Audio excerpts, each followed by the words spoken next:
caring physician sound better than a government-executed vaccine mandate that comes with the threat of losing your livelihood? Ask yourself that question.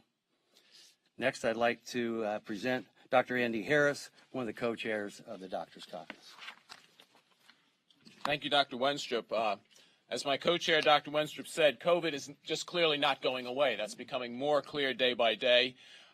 We are just not going to shut it down.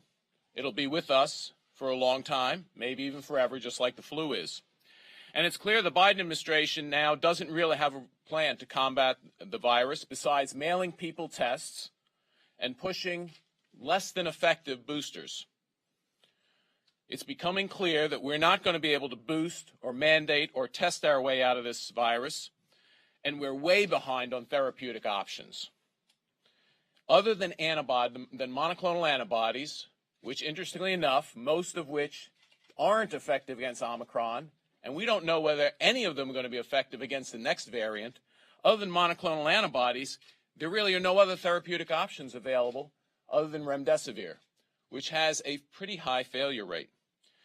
So what we need to do is we need to ask, the administration needs to do is they need to expand the therapeutic options, especially for late therapy. Many of us know people, maybe family members, maybe acquaintances, who died in an intensive care unit with no therapy available in their last couple of weeks of life. And on a conference call last week, the FDA admitted there are no late therapeutics that are near EUA approval. The bottom line is it's time to cut through the red tape. Just this Operation Warp Speed delivered us a vaccine in less than a year. This administration has had more than a year, the prior administration as well, and we still don't have a late-stage therapeutic. This is what we need if we want to cut deaths. This administration is whistling past the graveyard. It's now my pleasure to introduce Congressman Mike Turner.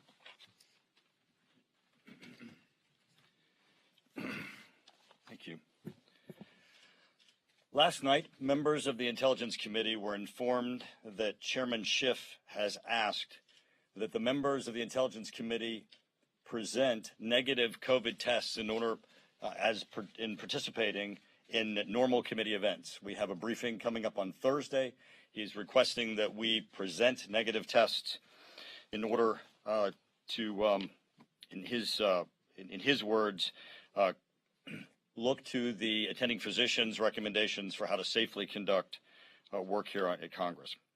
So while Americans struggle to just get basic access to testing, while American workers every day risk exposure to the COVID virus, while American families who are caregivers for the elderly worry about exposing their family members to COVID, while this administration has failed to provide sufficient tests in preparation for the Omicron surge, while American workers and families are facing vaccine mandates and vaccine ID mandates to go to restaurants and parents are dealing with closed schools, Chairman Schiff believes that members of Congress should be tested just to show up for work.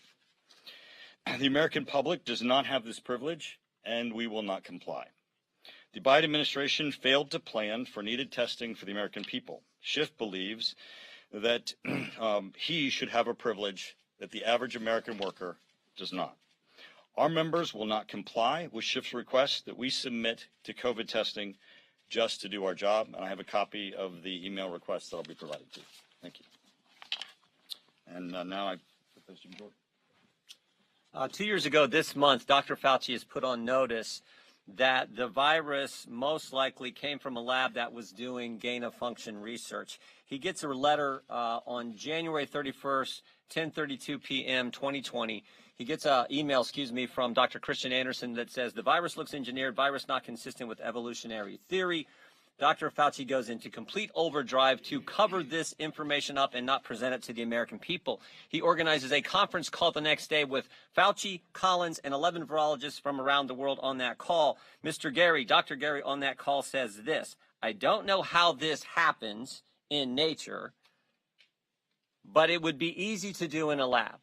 4 days later, those people who express those sentiments start to change their position. They write a piece in Nature Medicine magazine on February 16th. It first gets published online. That piece is then cited on February 9th, 2020, in the now famous letter in The Lancet that becomes the gospel that this thing, according to Fauci and this group, didn't come from a lab. All that happens in 20 days. So they go from this thing looks engineered, this thing is not consistent with evolutionary theory, this thing could not have happened in nature, this thing would be easy to do in a lab, to completely changing their position. And here's the kicker. The two guys who said those things, Dr. Anderson and Dr. Gary, 3 months later get rewarded with an $8.9 million grant from Dr. Fauci to continue to do research on coronavirus. I mean, I think there's a couple obvious questions that should have been, that should have happened 2 years ago this month. Why didn't Dr. Fauci, when he first got put on notice that this was happening after that conference call on February 1st, why didn't he notify the commander-in-chief? We have no evidence that he talked to the President of the United States. We have no evidence that he talked to any of his bosses. He spent the time trying to change the narrative. Dr. Fauci got a chance to edit the very article that became the basis for the letter in The Lancet, which, as again, we all know, became the gospel that this couldn't have come from a lab, according to these experts.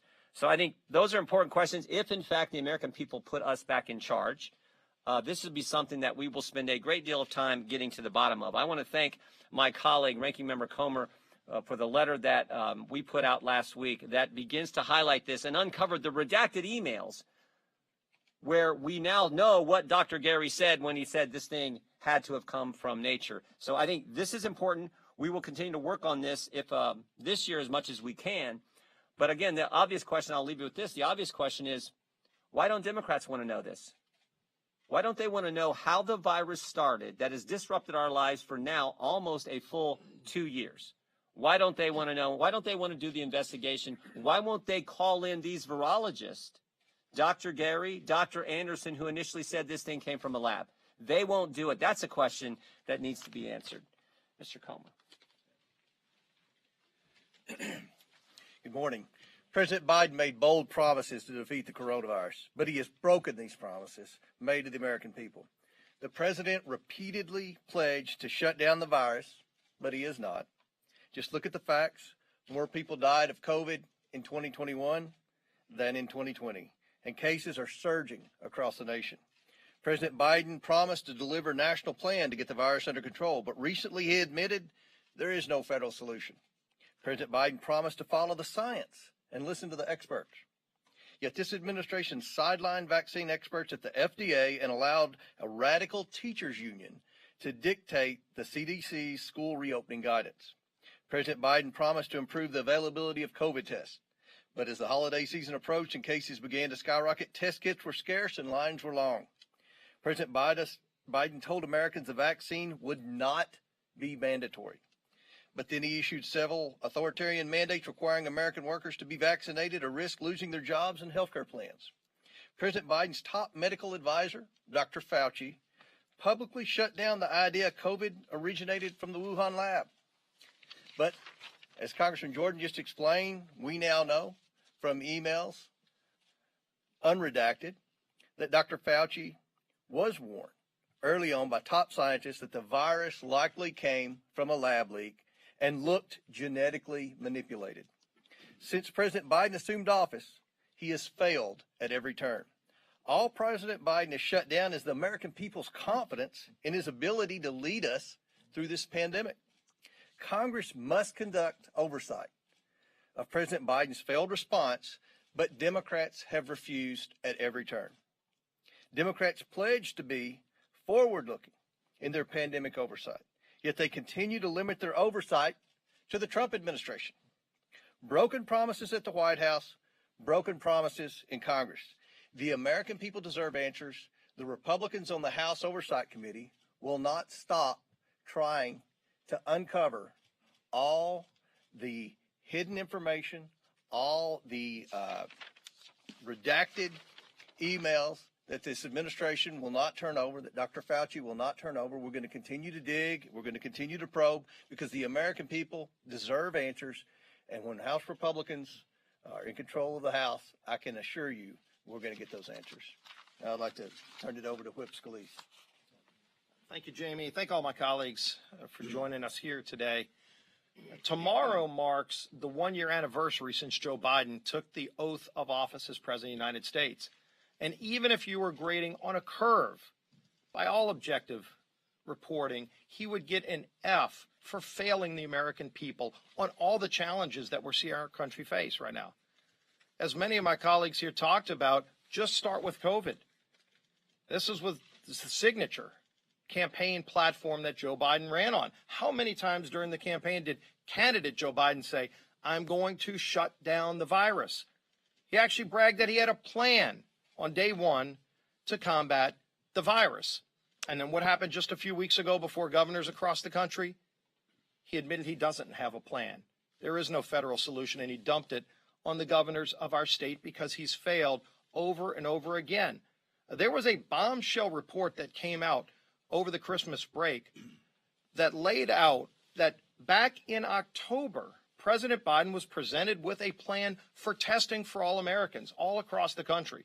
750 million tests for everybody to be ready during Christmas because they predicted there would be this surge. They actually saw it coming.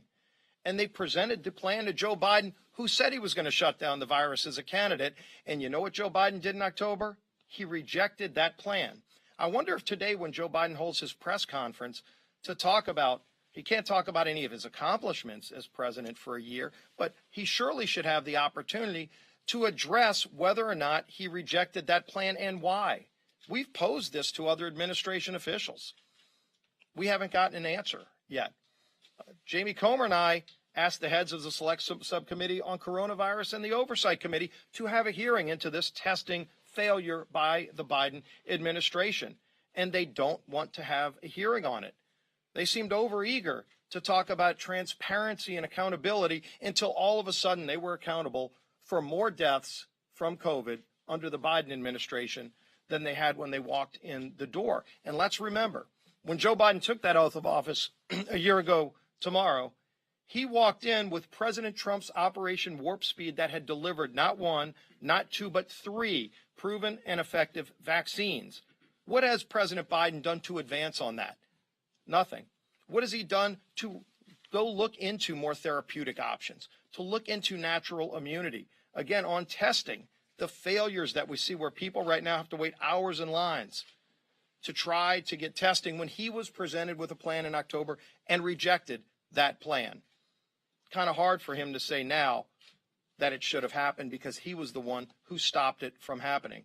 Are we having any oversight into the origins of COVID? As Jamie Comer and Jim Jordan pointed out, there are reports out there that Dr. Fauci's advisors, he's got a team of advisors, that some of them were suggesting over a year ago, that this started in the lab in Wuhan. We had a hearing on the Republican side because the Democrats don't want to have a hearing on this into the origins of COVID. And every scientist on the panel said when you look at the genetic scheme of this virus, it couldn't have been created from a bat to an animal to a human. It had to be genetically manipulated, probably in the lab in Wuhan, because that's the only place that they're doing that level of coronavirus research. And yet still to this day, Democrats refuse to have a hearing because they don't want to hold China accountable if it turns out that they were directly involved in not only having that virus created in the lab, maybe there were taxpayer dollars through gain-of-function research that were involved in that, but also then why China lied to the United States and the rest of the world in those immediate days and weeks and months afterwards, where we could have saved millions of lives globally, but that didn't happen. And then, of course, as we saw, candidate Joe Biden talk so much about following the science, and President Joe Biden has been manipulating the science. We saw the reports, as Jamie Comer talked about, that the teachers, union bosses were able to manipulate a report by the CDC on school reopenings. Think of how destructive keeping schools closed has been to our young kids over this last year and a half. We're going to look back years later and say, how did anybody let that happen when kids today are not getting the same learning environment outside the classroom as they are inside the classroom? All the science says the kids should be back in school. And all the things that they're not learning, all the damage that's being done, the suicides, the drug overdoses. And when Joe Biden had an opportunity to stand up for the kids, he instead chose to stand with the teachers' unions against those kids and manipulated a report that kept kids out of school. Joe Biden still to this day, a year into his presidency, still doesn't have an FDA commissioner. And the FDA has been called a rudderless ship in the middle of a pandemic. And he ran on shutting down the virus, and you wonder why it's not shut down. Those are the kind of accountability questions that we've been raising. The Democrats don't want to have accountability and transparency, but when we get the majority, we will. That is going to be something that we aggressively pursue to get answers to these questions that hopefully Joe Biden will answer later today. I wonder if anybody's going to be asking him that question. With that, we'll be happy to take some questions. Yeah. Thank you. I wanted to ask, so in a lot of major cities, especially here in D.C., there are now these vaccine card requirements where you need a government-issued ID to patron a restaurant, for example. Republicans, by and large, have not been supportive of those measures, but do support things like voter IDs, whereas Democrats fall on the exact opposite side. What's your reaction to some of these policies and why one is okay and the other would not be? Yeah, and this shows the failure of Joe Biden's plan from day one on COVID. It's been a one-size-fits-all vaccine-only approach. And Jim Jordan talked about this. If everybody in the nation was vaccinated, I think Brad Wenstrup mentioned it from the Doctors Caucus perspective. If everybody in the nation was vaccinated, there's still variants that are going to come out. Initially, you had administration officials saying, well, if you're vaccinated, you either can't get it or can't distribute and give COVID to other people. Well, that's turned out to be not true. You had a Supreme Court Justice, Sotomayor, infer that it wasn't true. And so the vaccine is one part. I've gotten the vaccine. I encourage others to get it, but clearly not everybody is. It is a medical decision. But this idea that you should fire people because they don't get vaccinated, you should shut down businesses because every person walking in the door isn't vaccinated is lunacy.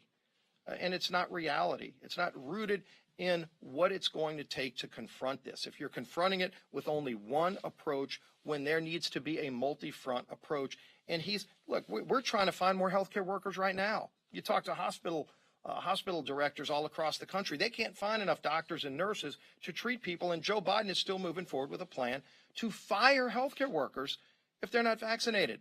A year ago, those same people were all being praised as heroes. And by the way, they still are heroes, according to us. But Joe Biden a year ago called them a hero, and today he wants to fire them. They were unvaccinated a year ago, and they were a hero. Why are they not a hero today? We shouldn't be trying to fire people and take away their livelihoods. We should be trying to have a multi-pronged approach to this. Let's get more alternatives. Monoclonal antibodies are a great example. But this administration has refused on all fronts to advance other alternatives to confront COVID. And again, they still don't have a director of the FDA a year in. And you wonder why we don't have enough emergency use authorizations. Can I follow up, Mr. Scalise? Congressman Bob Good has said he's going to boycott the Republican Capitol Hill Club over the D.C. vaccine mandate. Matt Gaetz yesterday said he will join him in that boycott. What about yourself? What's your feeling about boycotting not only the Capitol Hill Club, but other D.C. establishments that will require you to show proof of vaccination? Yeah, and if you look, I wouldn't be surprised if somebody doesn't challenge this in the courts. But if you go to the ruling that the Supreme Court just gave the other day on employers of over 100 people across the country, the federal government put in an illegal mandate that every employee had to be vaccinated if the company was over 100 employers. I don't penalize the company for having that dumped on them. They fought it in the courts. And we supported that, by the way. We signed an amicus brief in support of the challenge, and ultimately the U.S. Supreme Court said you can't do it and threw out Biden's mandate. And so ultimately, let's go after these edicts that are coming out. I mean, look, you've got some governors still to this day and some mayors that don't want to let go of the power. It's no longer about science to them. It's about government control versus freedom. Look at the states that are opening up, and many of them have much better success records at dealing with COVID than states that are completely shut down. And those states destroyed their businesses. No, I want to see us challenge these mandates. The mandates shouldn't be forced on people. And again, the Supreme Court just threw out the major one the other day. The employers of over 100 workers got thrown out by the U.S. Supreme Court the other day. Well, yeah, Jim. Well, I think the bigger question we need to ask is, what have they told us that's actually turned out to be right? I mean, Joe Biden said 6-8 months ago that he had a federal plan. Joe Biden said there would never be a mandate. Obviously, there has been one. It had to go all the way to the Supreme Court. Dr. Fauci said it didn't come from a lab. There was no gain of function. Turns out those look like they were probably false statements. They told us the vaccinated can't get it. They told us the vaccinated can't transmit it. And they said, oh, no, there's no such thing as natural immunity. So there's 7 things they told us that actually turned out not to be accurate. So now we're just supposed to keep taking their word. At some point, just any common sense American says, if you've misled me 7 different times, and there's probably more I'm forgetting about, maybe we should start questioning the things they're doing. And that's all we're saying. So I think that's the key thing that the American people see. Donald Trump said politicians who don't reveal their booster status are gutless. Some of your own members have chosen not to reveal if they've received any vaccination whatsoever. Yes or no, do you agree with Donald Trump's message here? Look, ultimately, these are personal decisions, and this is going to get back to the heart of the mandates on vaccination status alone. This is a healthcare decision, and the government right now is treating it as if it's something that they can just require people to do. They used to say that the relationship between a doctor and a patient is important. I still believe that. The doctors caucus, look at all the medical doctors up here. One of the most sacrosanct relationships is the relationship between a doctor and a patient, and that's where the decision ought to be made. Not this idea that government's going to say, if you don't get the vaccination or now the booster or the second booster, that you can't conduct business, you can't walk into a restaurant, you can't. Now they'll exempt it for voting, but they just want to continue to control people's lives. It's really about government control versus freedom, and I choose freedom. Yeah. Question on that real quick. You know, it's kind of like a scarlet letter, and you know where the science is being ignored is natural immunity. I mean, you may have a patient that's been vaccinated and has gotten COVID, and their antibodies and their T cells, they may be through the roof. They may be more protected than anybody else. Yet you're putting these restrictions on people when their health is perfectly fine and they're not probably more protected than others. It doesn't make sense, and it's not scientific. It's not a scientific process that's being, that approach does not exist in here. And again, blanket statements and one size fits all is dangerous for the health of Americans, and especially with the tone that it's being put out to the American people. Reference to the gutless response. Yeah. And remember, too, President Biden ran, candidate Biden versus President Biden are 2 very different people. When he ran, he said he was going to unify the country. He was going to represent all people. And then all of a sudden, it's about shaming people that don't do what he says they should do. You know, when he said this is a virus of the unvaccinated, is that really a responsible statement, let alone a unifying statement? Of course it's not. And it's those kind of mixed messages from this administration the whole last year that have created this problem to get worse. Yes. Question, and as you've identified some of the shortfalls in the administration's handling of COVID, the ongoing Omicron wave, would any of you support a supplemental spending package to bolster the federal government's response? Well, think about this. First of all, we spent about $6 trillion. $6 trillion has been spent. Many of those were bipartisan packages. This last year, they decided to go it alone to pay people not to work, to bail out failed states, things that had very little to do with COVID.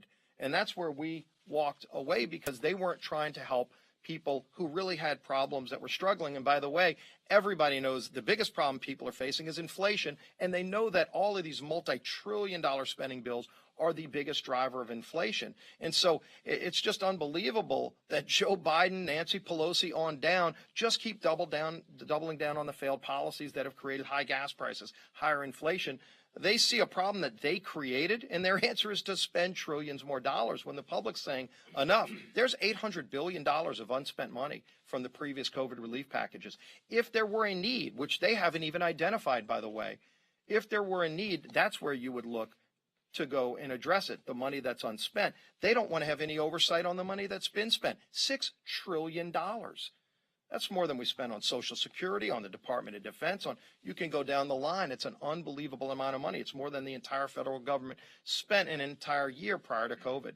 And they've just spent it trying to pay off their friends, trying to continue to grow the size of government and jacking up inflation. We need to address the real problems this country's facing. There's not a bill on the floor this week, last week, go down the line to address inflation, high gas prices, the border crisis. Look at the foreign policy debacles with Russia getting ready to move in on Ukraine, maybe during the Olympics or right after. Where has this president been in terms of addressing any of those problems? He's helped create many of them, and his weakness in Afghanistan has helped create an environment where now Ukraine is less secure. Taiwan is less secure. Look at Israel with Iran developing a nuclear weapon. Our friends around the world are paying the price for Joe Biden's failures and incompetence in leadership. It's got to change. I hope he addresses some of this in his questions today. Good being with y'all. Thanks. Thank you.